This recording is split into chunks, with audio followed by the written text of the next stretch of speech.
काम करती है, वृक्ष वृद्धि अभियान पर काम करती है, जल संरक्षण पर काम करती है, स्वच्छता अभियान पर काम करती है। इस तरीके से हम लोग हर क्षेत्र में अपना योगदान देते हैं। दूसरी बात आती है, हमारी समिति कभी भी हमारे समाज में किसी चीज़ की जरूरत होती है तो आगे आकर के समाज बहुत सारे लोगों को मास्क की जरूरत थी, किसी को सैनिटाइजर की जरूरत थी, तो वो हमारी समिति की तरफ से उनको दिए गए। 2 साल पहले हमारे बीच में एक बाढ़ आपदा आई हुई थी, तो एक डैम टूट गया था, है ना। उस समय भी हमारे खेड़ा साइड के बहुत सारे ऐसे घर थे जो डूब गए थे, जिनके पास ना खाने के लिए बचा था, ना पहनने के लिए बचा था। उनको हमारी समिति की तरफ से आकर के राशन दिया गया, कपड़े दिए गए, बिस्तर दिया गया। तो इस तरीके से हमारी जो समिति है ना, हर समय अपने समाज के लिए सोचती है और अच्छा काम करने का प्रयास करती है। तो इस तरीके से कई क्षेत्रों में हम काम करते हैं। अभी हमारा जो सबसे बड़ा सब्जेक्ट चल रहा है मेंस्ट्रुअल हाइजीन को लेकर के, क्योंकि इसकी जागरूकता आज की डेट में बहुत ज़्यादा जरूरी है। कि आज हमारी जो नई जनरेशन की बच्चियां हो रही हैं, कई बार नॉलेज न होने की वजह से अपनी प्रॉब्लम्स किसी से कह नहीं पाती हैं। तो आप यहाँ पर किसी को कोई प्रॉब्लम हो तो शेयर कर सकते हैं। और बाकी आज यहाँ पर आप लोगों को बहुत शानदार जानकारी मिलने वाली है। जैसे कि आप लोगों को पीरियड आ रहा है, पीरियड के दौरान हमको किन किन बातों का ध्यान रखना चाहिए, कितने घंटे हमको सैनिटरी नैपकिन यूज करना चाहिए, हमारा सैनिटरी नैपकिन कैसा होना चाहिए, आपको गुड टच बैड टच कैसा, सारी चीज़ों की नॉलेज होनी चाहिए, है ना। तो इन सारी चीज़ों की आप लोगों को नॉलेज आज मिलने वाली है। आप लोग 15 मिनट तक सीरियसली इसको सुने कि किस तरीके से हमको अपने इंटीमेट एरिया का ख्याल रखना चाहिए, धोना चाहिए उसको, हर चीज़ अपने स्वास्थ्य का ध्यान कैसे रखना चाहिए, क्या खाना चाहिए, क्या पीना चाहिए, इन सारी चीज़ों की आप लोगों को नॉलेज मिलने वाली है। जिसके लिए हमारी समिति के अध्यक्ष आदरणीय डॉक्टर भूषण नरेंद्र जैन हमारे बीच में हैं, जो आज आप लोगों को बताएंगी कि हम लोगों को किस तरीके से अपना ध्यान रखना चाहिए। क्योंकि आज मैं थोड़ा सा बताऊँ, आप सब लोग पढ़ लिख रहे हो ना, आप सब लोगों को ट्रॉफी मेडल लेना अच्छा लगता है कि नहीं लगता है। मैडम की अगर मैं बात करूँ, उन्होंने 2 बार डॉक्टरेट की डिग्री हासिल की हुई है।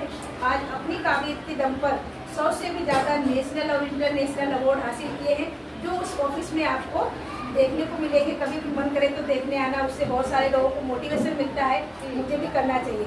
तो एक कामयाब शख्सियत हमारे बीच में है। आप सबके जोरदार तालियों के साथ में मैं इन्वाइट करूँगी। पहले तो प्रिंसिपल मैम का मैं बहुत बहुत आभार व्यक्त करती हूँ कि आप लोगों से रूबरू होने का, आप लोगों से बातचीत करने का उन्होंने हमको मौका दिया।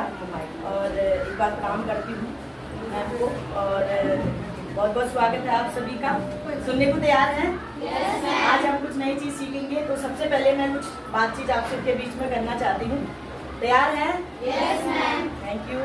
पेपर हो गए? चल रहे हैं? पेपर की तैयारी कैसे चल रही है? कैसे करते हो? नोट्स बनाते हो? कैसे नोट्स बनाते हो? जैसे कोई चैप्टर याद करना तो कैसे करते हो? पहले उसको पढ़ते हो, फिर अपने मन से लिखते हो, ऐसे ही ना?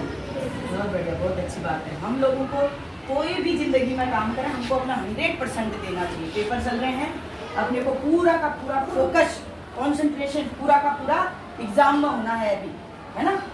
मोबाइल वगैरह बिल्कुल नहीं देखना है अभी। देख रहे हो क्या अभी? पेपरों में बिल्कुल नहीं। जितने भी चैप्टर आने वाले हैं, पूरा का पूरा सिलेबस पहले नोट्स बनाइए, फिर रिपीट करिए। क्योंकि उससे क्या है, देखो, केवल परीक्षा पास नहीं करनी है हमको उस चैप्टर से हमने अपने जीवन की सीख भी लेनी है, ठीक है ना। पास होने के लिए नहीं पढ़ना है हमने। तो जिंदगी का अपना एक मकसद बनाइए, क्योंकि अभी से मकसद बन जाएगा, अभी से लक्ष्य बन जाएगा, तो उसी क्षेत्र में हम लोग आगे बढ़ेंगे। अच्छा, थोड़ा सा प्रश्न पूछना चाहूंगी, क्या बनना चाहते हैं? कुछ निर्धारित हुआ? किस किस का हो गया लक्ष्य निर्धारित? क्या बात है, क्या बात है। चलिए इधर से शुरू करते हैं। बताओ बेटा, बैठे बैठे बता दो, कोई बात नहीं बेटा, बैठे बैठे बता दो। क्या बनना चाहते हो? क्या बात है, बहुत बढ़िया, इतनी बड़ी सोच होनी चाहिए। और आप बेटा? क्या बात है, बहुत शानदार जी। Bank manager. डॉक्टर। क्या बात है, क्या बात है। आप? पुलिस जी। टीचर।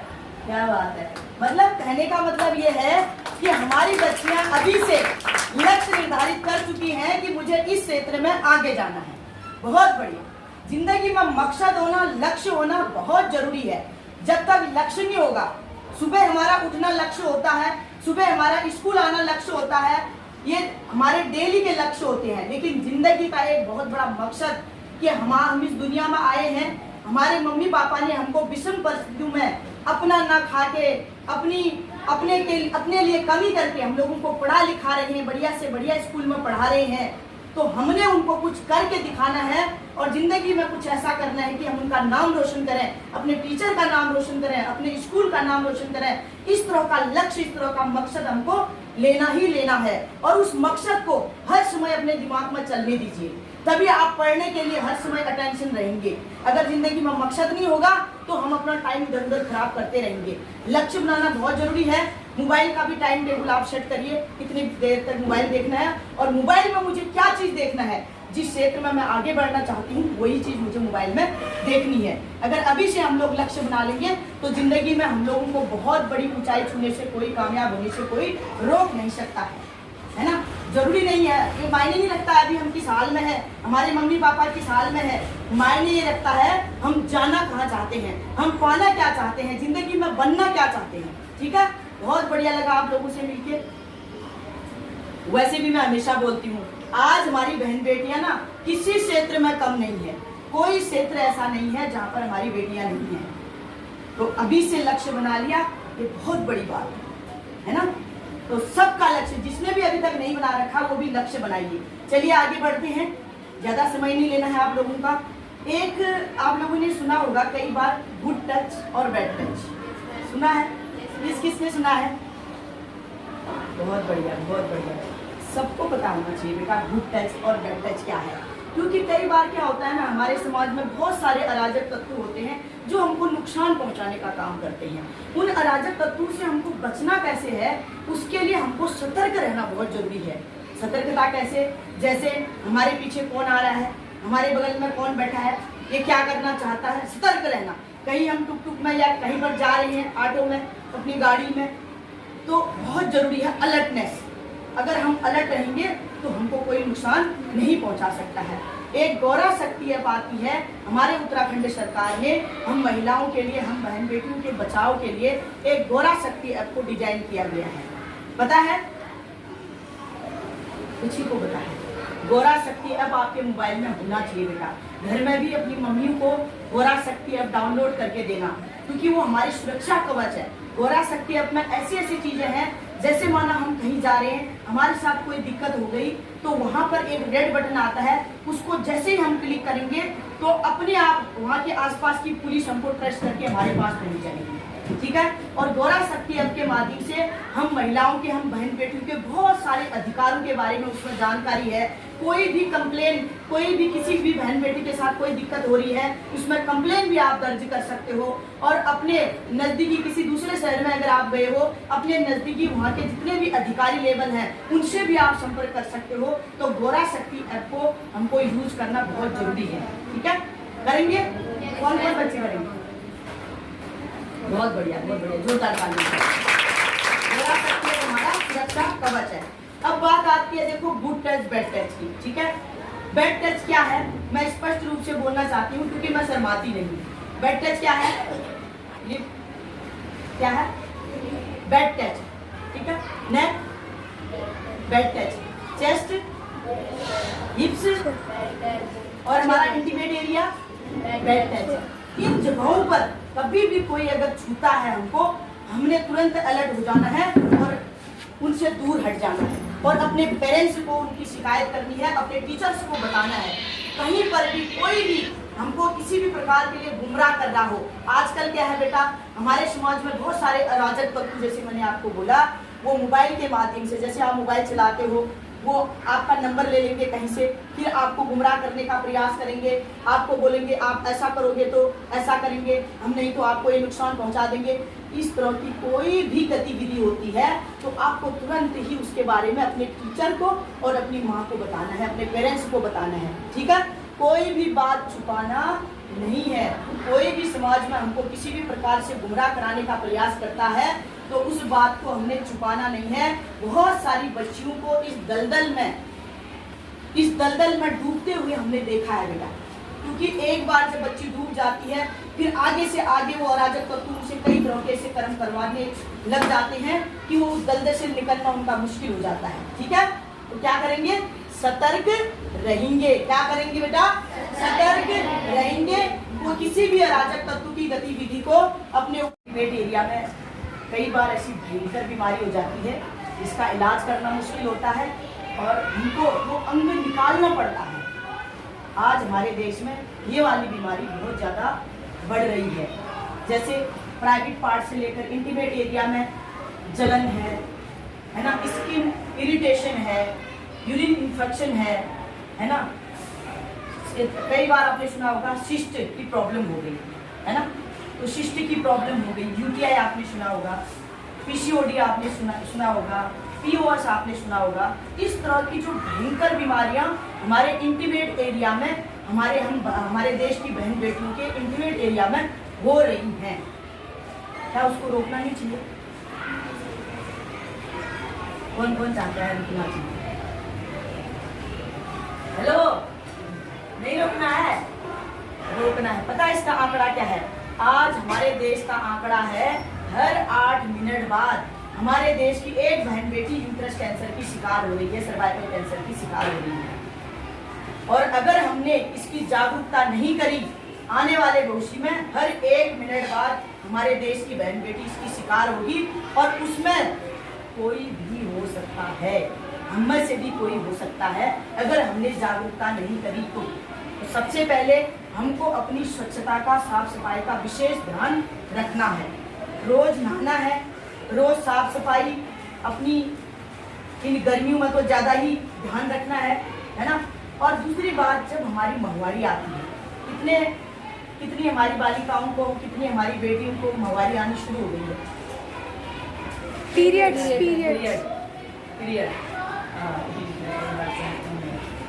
किस किस को आना शुरू हो गया है? शर्माना नहीं है। हेलो, नहीं हुआ बेटा? अभी कितनी एज हो गई है? 13 हो गई। और आपको नहीं हुआ? जितनों को हुआ था एक बार दोबारा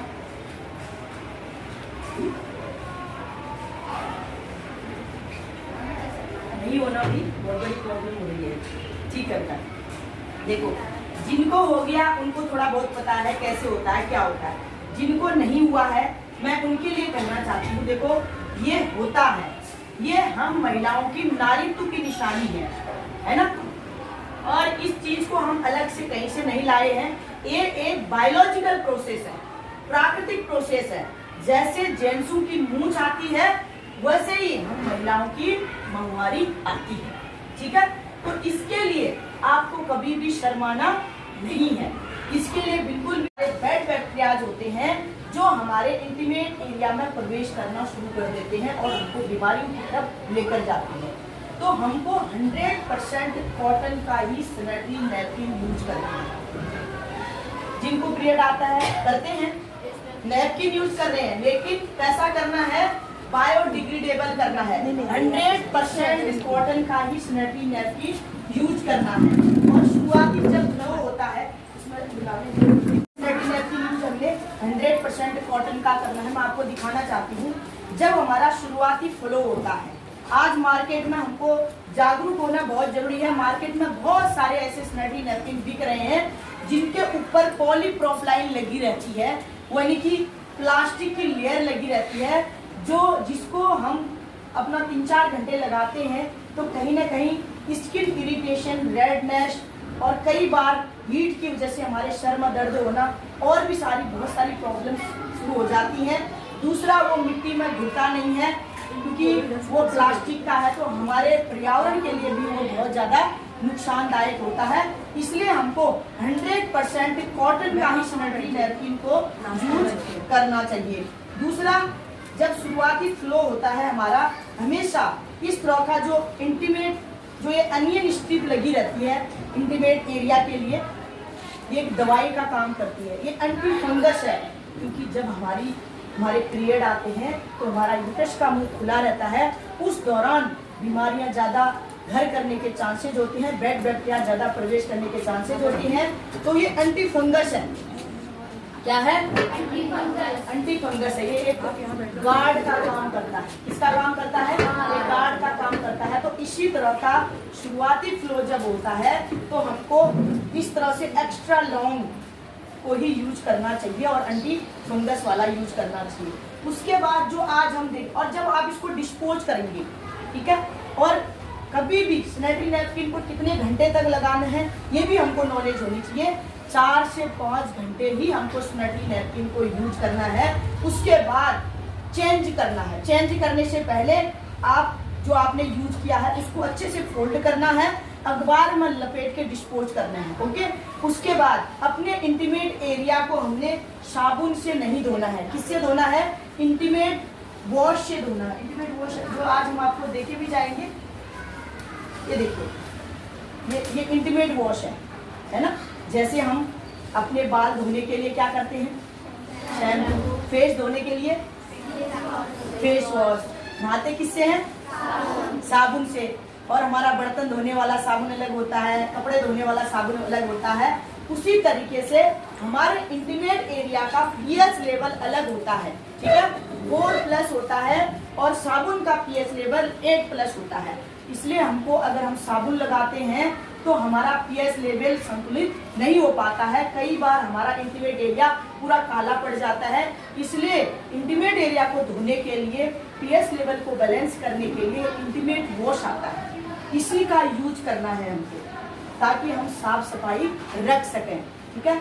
तो इसकी 2 बूंदें लेके जैसे आप फेस को वॉश करते हैं, ऐसे अपने इंटीमेट एरिया को वॉश करके उसके बाद अच्छे से टॉवल से सुखा के फिर दूसरा सैनिटरी नैपकिन आपको यूज करना है। समझ में आ गई बात? देखिए, आज महिलाओं में, आज बहन बेटियों में जो बीमारियां हो रही है ना, वो फेस से नहीं हो रही हैं। फेस को हम 3-3, 4-4 बार धो लेते हैं, बढ़िया सा चमकाते हैं, जबकि फेस से बीमारियां नहीं, हम महिलाओं के, हम बहन बेटियों के इंटीमेट एरिया से ज्यादा बीमारियां हो रही हैं। तो उसकी सुरक्षा का ख्याल रखना हमको ही पड़ेगा। शर्माना नहीं है, अंग हमारा है तो उसकी सुरक्षा भी हमको ही रखनी है। शर्माओगे? अभी भी कुछ क्यों नहीं आ रही है? शर्माना है? नहीं शर्माना है, बिल्कुल। उसकी हमने क्या करना है? साफ सफाई का ध्यान रखना है। कितने घंटे बाद सैनिटरी नैपकिन चेंज करोगे? 4 से 5 के बीच में। इंटीमेट एरिया में क्या लगाओगे धोने के लिए? इंटीमेट वॉश, ठीक है। और जब आप इसको डिस्पोज करोगे तो क्या करोगे? अच्छे से अखबार में लपेट के डिस्पोज करोगे। आई बात समझ में? कैसा सैनिटरी नैपकिन यूज करना है हमको? 100% कॉटन का सैनिटरी नैपकिन यूज करना है।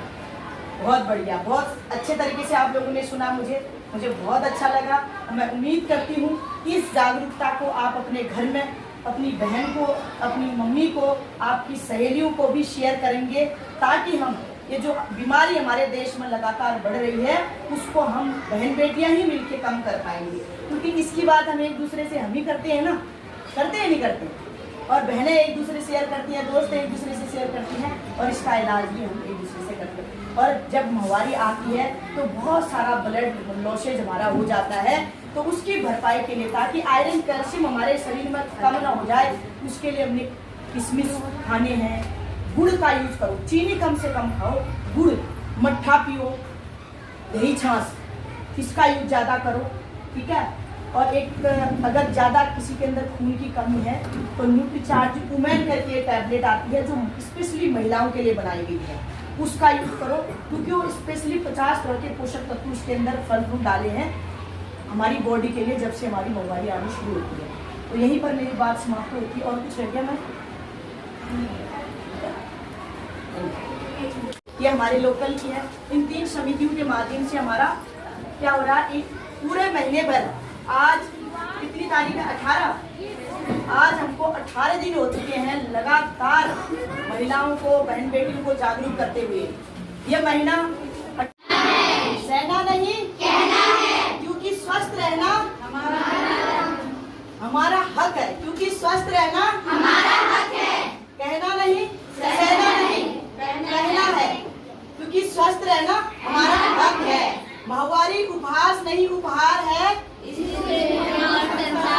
माहवारी नहीं उपहार है, इसी से दुनिया और संसार है। मुसीबत नहीं पीरियड का आना, इतनी जागरूकता मुसीबत नहीं पीरियड का आना, इतनी जागरूकता माहवारी को ना मानो परेशानी, ये है नालाओं की निशानी। माहवारी को ना मानो परेशानी, ये है नालाओं की निशानी। चुप्पी तोड़ो, बोलो, चुप्पी तोड़ो। खुलकर बोलो।